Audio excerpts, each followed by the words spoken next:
People, Deluded, a quick one. Now, I've seen some comments by Saka, and I've obviously seen Ozil's comments in regards to next season as well, and I thought I'd quickly speak about them.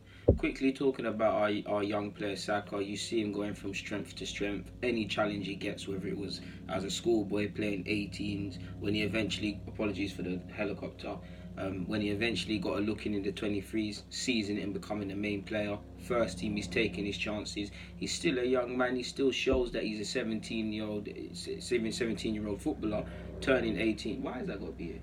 Like I said, people turning 18 in September, but the promising sides are there. He looks like a sort of chosen one. Again, I'm not here to over hype him and things. I believe he can be a very good player if he gets his head down and works hard. He has got a terrific attitude. That's a fact. You can see it. He works hard. You can tell he's very humble. Testament to his parents, and obviously he's a very good footballer. I would love to see him one day be a winger that can play on the left or the right hand side. You see, he's positive. He's quite strong despite his small frame, and he's only turning 18. There might be a bit of growing to be done there in physical development. He looks a very good player. I don't think he'll be a fullback, but I'm just going to highlight his capabilities of playing fullback anyways, just because he can. But I think he's a real good winger there, and he's someone I hope Ozil Emery gives chances to next season. I believe him. He's one, should be getting a 20 minutes here, a there, cup start. If he earns it, I'd have no qualm starting him in the Premier League, people. I really like him. I urge caution because he's very young, he's very raw. People tend to build up these young talents and then overhype them. There will come a time where he loses form, or he's not stagnates a bit, but goes through trials and tribulations as a young footballer. Because everything right now is going well for him.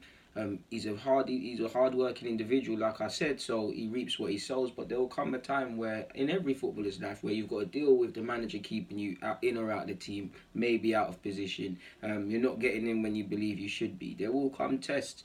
As everybody loves him now, because he's a young 17-year-old. If he's the player I believe he can be, when he's 20, how will people look at him? Do you get? He's very humble. He seems someone that's very level-headed, and like I said, he's a good footballer, good link-up play and all of that. But he's gone on to say a couple words, which I should have said at the beginning. The players coming up from the academy are so special. The next generation of us can be in this Arsenal team and take on the world.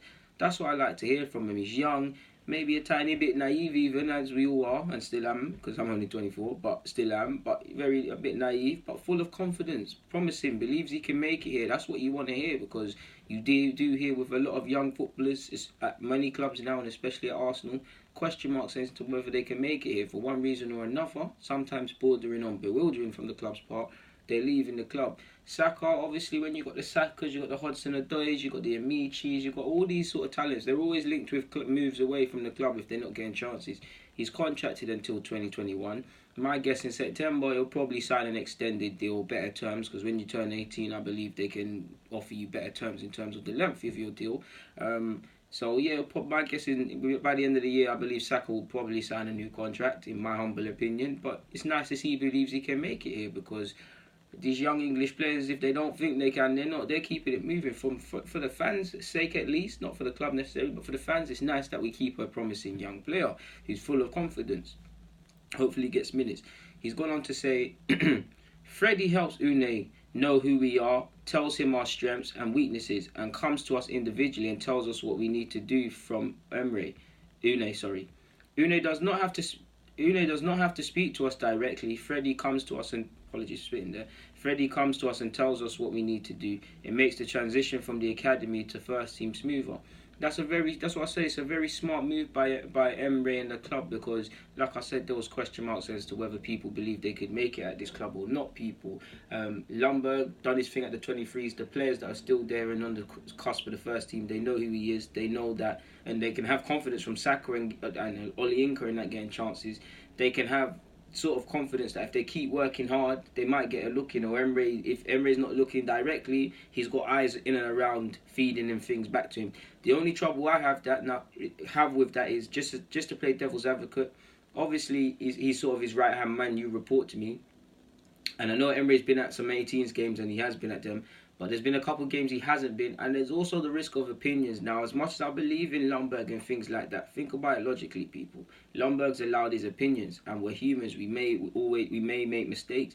There could be a player that Unai would look at and think, yo, you can make it here. but he might not be aware of it, probably because he hasn't gone and seen them, but he might be aware of it. But Ljungberg doesn't reckon he is. Do you get it, people? So again, obviously he goes and watches the youth, but I would like to see Emery running his own eyes. Obviously, regardless of him watching the youth or not, any player that Ljungberg recommends and they come into the training setup, he's going to be able to suss them out.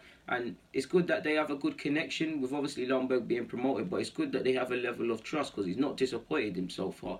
Burton and Olayinka, they might not make it here long term, but they've held their own of sorts in pre-season. He knows who Saka is. Saka's obviously doing his thing. Tyrese has obviously looked up and stuff like that, and it's actually a fact that Emery is a big fan of John Jules, to be fair with you. So it'll be interesting to see what happens with him. And there's all other examples, people. Would like that. And to play devil's advocate again, obviously he didn't say Emery doesn't speak to us directly, but he says Emery doesn't need to speak to us directly. I would want him to see him speak to you a little bit more. Obviously he speaks to them, and that Saka doesn't mean anything. I'm just playing devil's advocate because I just really like. For me, I'm a big fan of transparency between the first team and the academy. Whether they can make it here or not, I want them to believe that.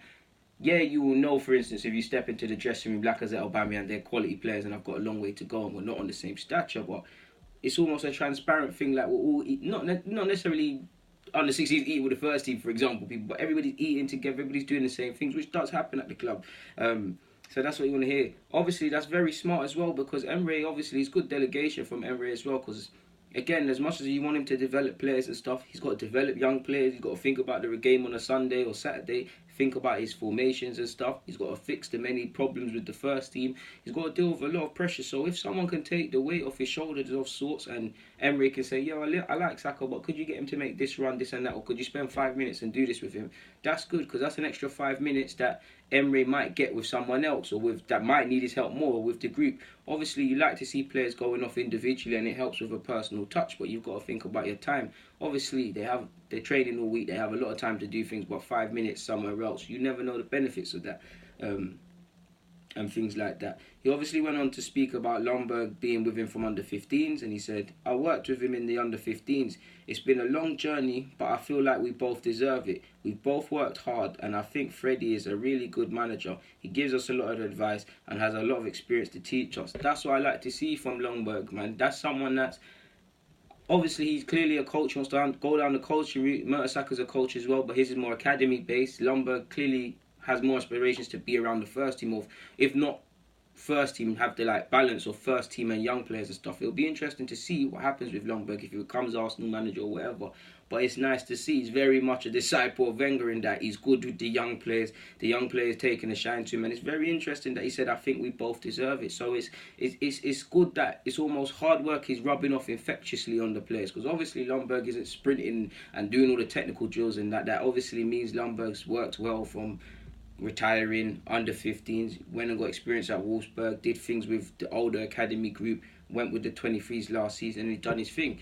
And obviously Saka's risen to every challenge given, man. For me, Saka's always most enjoyable, and I've always thought he's a wonderful player. But for me, it was the OFA Youth Cup run when he was getting lookings, man. It's the way he relishes it, man. Like he's strong for a small kind of lad, and he just relishes it, and he's good technically, man. Like he's very good left wing, right wing. He can do it all, man. He can improve in several aspects, but I really like him, man. Obviously, it remains to be seen whether he makes it here or not, because as much as I love him, potential is just potential. We've seen players at several clubs with potential to go on and be this and that. Some have failed. I'm not wishing that on Saka. I'm just saying this is how football works. By God's will, he doesn't get injured and he gets chances, and none of that. While trials and tribulations will happen to him in his young career, we hope that he stays healthy and fit and things, and he doesn't get robbed of an opportunity like you sadly see with some players as well. Completely different, but you look at Mavropanos, his development stalled because sadly he's had these niggling little knocks and niggling injuries and that. And last season, because we were shambles defensively and he was actually injured, I know he got his chance against Palace, potentially he could have got more of an opportunity. So it's sad, man. Some of these guys, you get injured a couple of times, you don't get a look in and things like that. It is what it is of sorts. And saying that, I do remember Bielik saying that Ljungberg wanted him last season to stay with the 23s and he didn't go on loan. I'm not criticising Bielik's choice because he went out there and he's got a higher stature of himself in world football now, and he went out and played football. But potentially because of this, and maybe in hindsight, Ljungberg might have been doing this sort of job indirectly last season. Because Bielik was out of sight, out of mind, did he not get recommended to Emery? Because if you remember, Bielik said he didn't have a conversation last season with Emery, and he was informed by Arsenal that he doesn't have a future. And he actually said again he hasn't spoken to Emery. So I know Emery said when he came into the club, he name dropped these young players and said he knows all about them. But if he's out of Ljungberg's mind, maybe Ljungberg didn't get around to recommending him. Of course, he's obviously on loan, and it's obviously down to Ben Napier and the loan team to give Emery feedback in terms of Nelson did this at Hoffenheim this week. Bielik was good. He really could get a look in. And if Emery's deemed that Bielik's just not the guy, he's not the guy in it. But it's nice to see that a couple of these young players are getting chances. Be interesting to see when they do get chances in the season, because pre-season is pre-season. You look at the first couple of fixtures, people. Very early on, we've got Liverpool and Spurs. United to follow not too long after that, forgive me if I'm wrong. We've got a couple of away games. We're playing at home against Burnley. We've got Watford. First game of the season is away from home. Our away form wasn't good. It comes down to, it's all good and well them training, and it's nice to see them taking their chances, but we need to see them get chances in games like that. It's sink or swim, essentially, people. If Emery doesn't believe, of course, I'm exaggerating a bit. Obviously, I'm not saying because he doesn't believe someone like Eddie's good enough to start over Lacazette or someone against Liverpool, it doesn't mean he's good enough. But for these young players, if he's looking at these fixtures, and you got to look at the fixtures, when will you get your chance? Because realistically, when will the Europa League kick in? Sadly, injuries are a part, cross fingers, but you can't really bet on injuries. You look at the games Arsenal will be playing and the need to start well. Will I get a look in? Does Emery see me realistically as a starting option there? Obviously, your chance will come later on in the season, but maybe from a selfish point of view, a couple of these young players need to look at that sort of aspect, people. Moving on from that, big up Ljungberg and Saka. Mesut Ozil now. Mesut Ozil and Emery was a theme of last season, people. Will he, won't he? 1 minute they're good, then they're not. We're hearing the players are turned on Emery. We're hearing the players are turning on Ozil, this and that. Giving the media free things to run wild with. Like you've seen, the media don't need no reason to lie about Arsenal and tell mad stories. They've twisted Iwobi's words in regards to him saying he'll leave if Zaha comes, which is what he hasn't said, and he's come out and condemned that.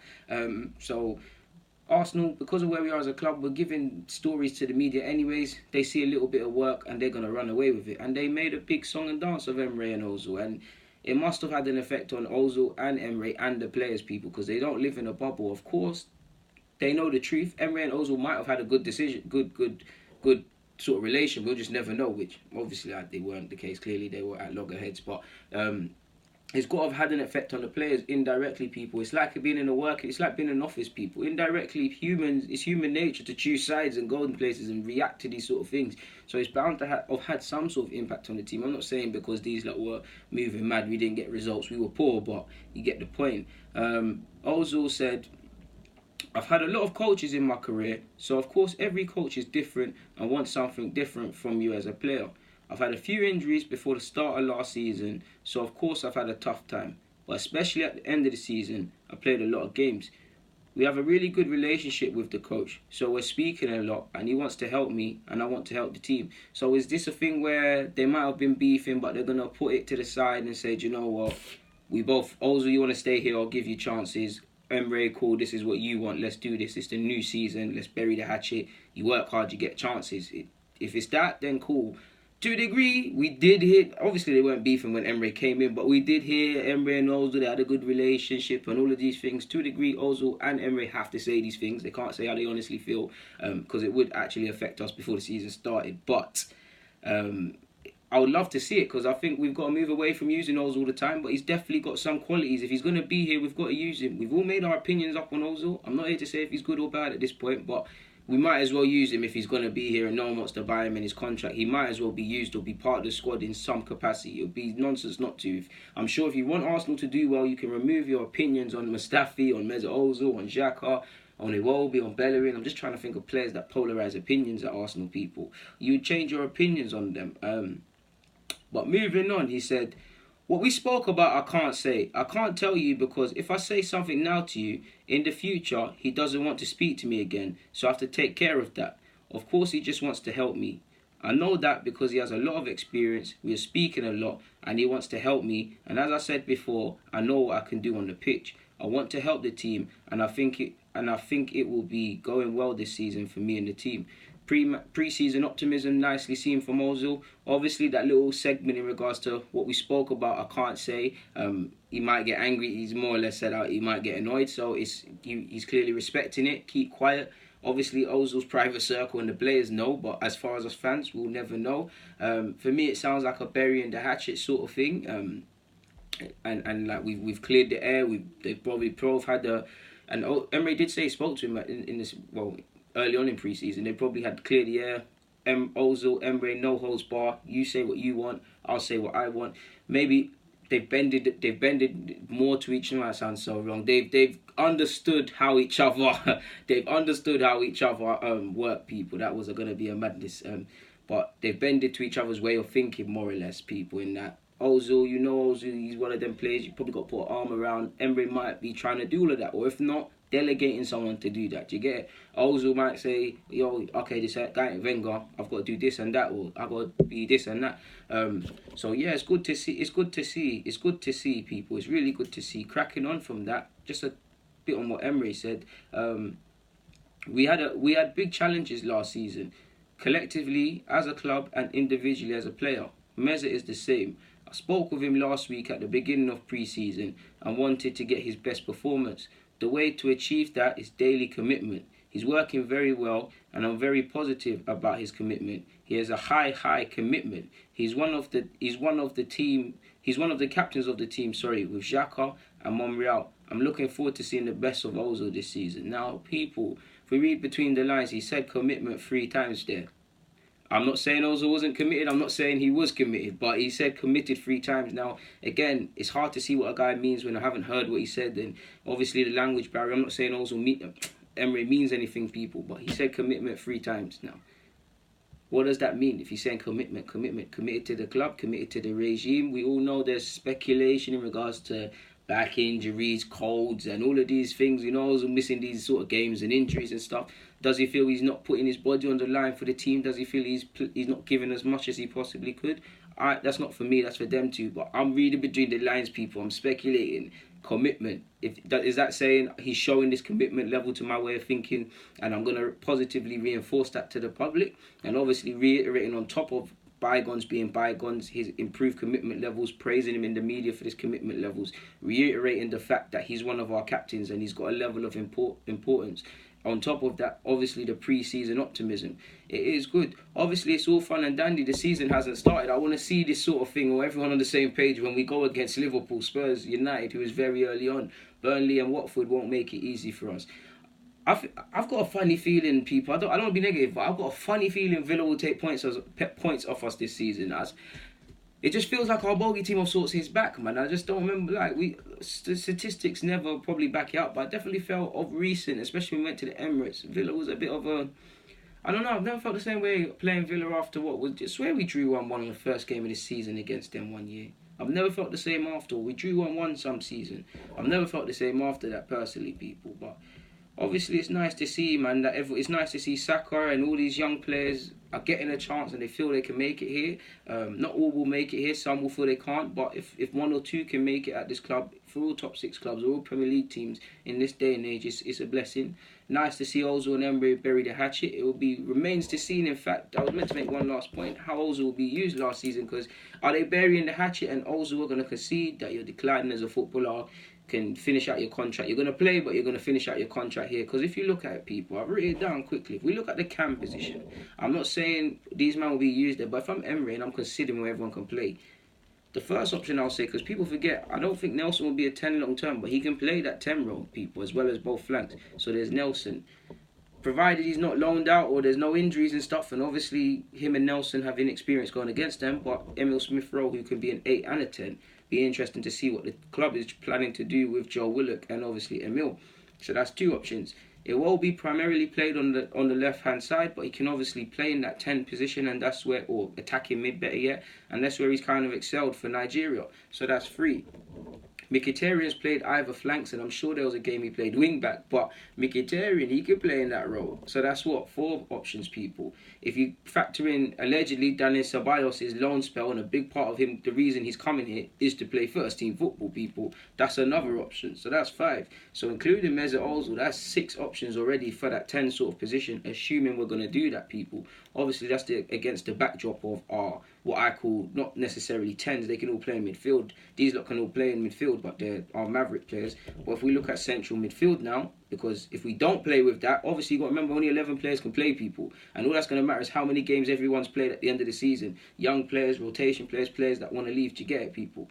There's only a certain amount of games. If he goes with a flat midfield 3, or he goes with a pivot and does something else with another midfielder, you'd imagine, or a defensive sort of midfielder, you'd imagine these lot won't be in it. So you've got to factor in now Guendouzi, Joe Willock, who ironically I should put him up here, people. Joe Willock, so that's about 7 people that can play in the 10. But keeping Joe as a midfielder, assuming he plays in a pivot with Xhaka or something, you've got Joe, you've got Xhaka, you've got Guendouzi, you've got Torreira.